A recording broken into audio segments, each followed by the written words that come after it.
Notre série de la semaine est consacrée au premier confinement il y a un an tout juste. Nous sommes retournés voir un horticulteur du Loir-et-Cher, obligé de garder les portes de ses serres closes. Il avait entrepris de fleurir les tombes du département. Jean-Philippe Helm avec Cyril Paquet. L'annonce du confinement, nous l'avons appris comme tout le monde à la télé le soir. On était chez nous, on attendait de voir ce qu'allait dire notre président. Et quand on a su l'annonce, là, c'était pour nous vraiment une catastrophe, la dégringolade totale. Parce qu'on savait que dans 15 jours, pour nous, c'était une grosse saison. Et là, on a tout de suite compris que nous ne pourrions pas vendre notre production. Dans le Loir-et-Cher, déposer une potée de giroflées sur la tombe d'un proche pour les rameaux est une tradition. Puisqu'avec le coronavirus, les clients ne peuvent aller ni aux serres ni au cimetière, les horticulteurs font le déplacement. Je me vide la tête et je regarde les noms sur les tombes et j'ai une pensée pour eux et pour leurs proches. Il y en a qui n'avaient même plus de nom, plus rien, juste une croix, et ils ont eu le droit à une fleur comme tout le monde.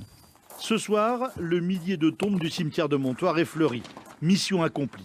Je trouve que c'est un très très beau geste, c'est gentil de penser aux familles qui ne peuvent pas le faire. Et je crois que c'est une très très bonne initiative. Durant les 15 jours qui ont suivi les fleurissements des cimetières, on a reçu au moins 200 courriers manuscrits où les gens nous remerciaient d'avoir fleuri les tombes parce qu'ils étaient soit sur Paris, soit en Corse. On a même reçu des lettres de la Martinique, parce qu'ils ont appris qu'on avait fleuri la tombe de leurs défunts. Et on a reçu beaucoup d'appels téléphoniques où les gens nous demandaient mais qu'est-ce qu'on peut faire pour vous aider, peut-on vous envoyer des dons pour vous soutenir et tout. Et ça a été vraiment énorme comme soutien. Sonia, Franck et Frédéric ont récupéré les clés du cimetière de la ville. Les 3 horticulteurs sont soulagés. Ils ont obtenu l'autorisation d'aller fleurir gracieusement les tombes au lieu de jeter leurs fleurs à la poubelle. C'est une épreuve à passer et on la rend avec un peu plus de gaieté en donnant nos fleurs pour faire plaisir aux gens et en espérant qu'ils reviennent nous voir.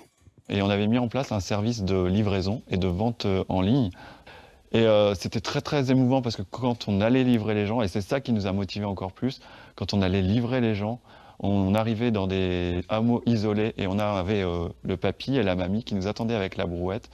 Et à ce moment-là, il n'y avait pas encore de masque pour tout le monde et tout. Et ils nous recevaient avec la main devant ou avec le courrier de la boîte aux lettres qui venait de prendre et tout. Et ça, c'est des choses qui nous ont marqué, des images qui vont rester parce que ça faisait que 15 jours qu'on était confinés. Et on s'est dit, mais où on va ?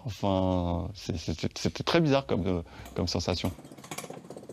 Même si l'argent ne rentre pas, les serres se vident enfin et les fleurs de mai vont pouvoir prendre leur place. On s'est dit non, il faut qu'on aille de la marchandise, il faut qu'on aille de notre production, il faut qu'on assure pour les jours à venir. Et on s'est aperçu que cela nous motivait en fin de compte. Et après, ça a été bénéfique car quand le printemps est arrivé, au mois de mai, la clientèle était de retour. L'équipe a déjà fleuri 3 cimetières voisins avec les giroflées. En fin de semaine, après le froid, les cinéraires partiront. 10 000 pots en tout pour rendre hommage aux morts, se dire qu'on est vivant, coûte que coûte, et qu'il y aura un après à ce drôle de moment. En ce moment, avec le couvre-feu, on est toujours un petit peu sur tension parce qu'on a peur des annonces futures qui peuvent être encore faites. On a peur d'un confinement éventuellement le week-end pour certaines régions. Et ça, ce serait vraiment une catastrophe pour nous pour vendre nos produits au moment des rameaux.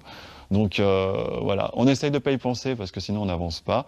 Il n'y a pas de raison. Si tout le monde fait attention, on va gentiment s'en sortir. Et on l'espère. Il passera